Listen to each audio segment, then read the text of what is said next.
સત્ય ઘટના કંઈક એવી છે કે કરોડપતિ માણસને રોજ રાત થાય ને એટલે નબળા વિચારો આવે, એમને જીવવાનું મન ન થાય, એમને અંદરથી બેચેની થયા કરે.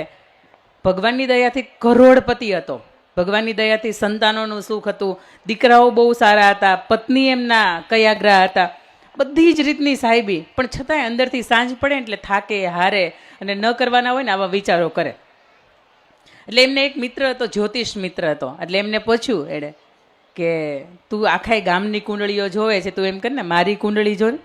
આ સાંજ પડીએ હું થાકી જાઉં છું, હારી જાઉં છું, નબળા વિચારો આવે છે, તો સાંજ પડીએ આ નબળા વિચારોનું આવવાનું કારણ શું?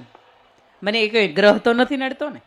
અને એ માણસ જે જ્યોતિષ માણસ હતો એ બરોબર આ મિત્રને જાણે. કંજૂસ મારવાડી જેવો મિત્ર, કરોડપતિ, ભગવાનને આપેલી ખૂબ સંપત્તિ, પણ છતાંય 1 રૂપિયાનું દાન ના આપે. એમ કે ભલા માણસ તારે ઘરવાળીને એક નાનકડો હાર કરી દે, ન્યા હું તાર દઈને છે. આવો માણસ હતો.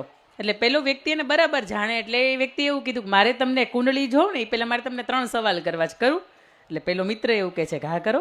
એટલે સૌથી પહેલો સવાલ કે મારો કે તમારા કુટુંબની અંદર ઘણા એવા યુવાનો હશે, એમાંય કોરોના ગયા પછી અત્યારે આર્થિક સંકળામણ જે સુરતની માથે આ 2 ધારની તલવાર લઈને મંડાઈ રહી છે એ મંદી ડાયમંડના ઉદ્યોગની અંદર, તો આવા સમયગાળાની અંદર તમારા કુટુંબની અંદર કોઈ એવો યુવાન ખરો કે જે બેરોજગાર હોય, જેને સાંજે ખાઈને ખાવાના માંડ થતા હોય? ક્યારેક એવું બને કે ચાન ભાખરી ખાઈને હુઈ જતો હોય. એટલે કે હા, એવા ઘણા યુવાનો છે.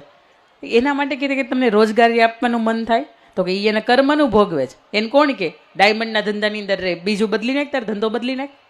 એટલે પછી કે બીજો સવાલ મારે તમને પૂછવો છે, તમારા કુટુંબની અંદર કોઈ એવા ગંગા સ્વરૂપ બહેનો ખરા કે જેના જીવનની અંદર ચૂડી, ચાંદલા અને શેથાનો રંગ ઉડી ગયો હોય, એના જીવનની અંદર તમને ખુશીઓનો રંગ ભરવાનું મન થયું ખરા? તો કે ના, એણે તેની જિંદગી જીવી લીધી હોય અને હવે એ એના કર્મનું ભોગવે છે ને એને મારે કંઈ 2 વખત કે 5 વખત 5-15 કિલો ખાંડ આપી આવું કે રેશન આપી આવું, એનાથી કાંઈ આખી જિંદગી નહીં જાય, એને લેવાની આદત થઈ જાય. એટલે એ એની રીતે જે જીવે છે બરોબર જ છે.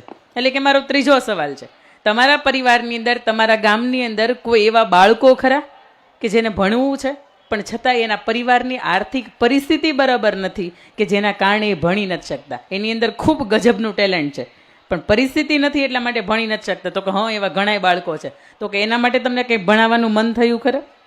એટલે પેલો માણસ એવું કહે છે કે અમે ક્યાં CBSE સ્કૂલની અંદર, ઇન્ટરનેશનલ બોર્ડની અંદર ભણ્યા છીએ, અમે સરકારી સ્કૂલની અંદર ગોથા ખાતા ભણ્યા છીએ. એટલે હવના કર્મ છે ને હવ ભોગવે છે. અને ત્યારે પેલો માણસ એવું કહે છે કે હવે ભાઈ, તારી કુંડળી જોવાની મારે જરૂર નથી.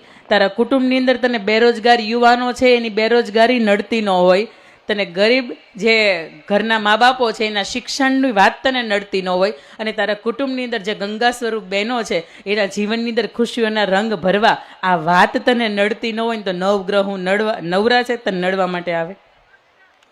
આ સમાજને કદાચ એવું લાગતું હશે કે મને નવગ્રહ નડે, પણ સાહેબ મારે એ કેવું છે કે તમે સમાજને ન નડો ને, નવગ્રહ એકેય નવરા નથી તમને નડે.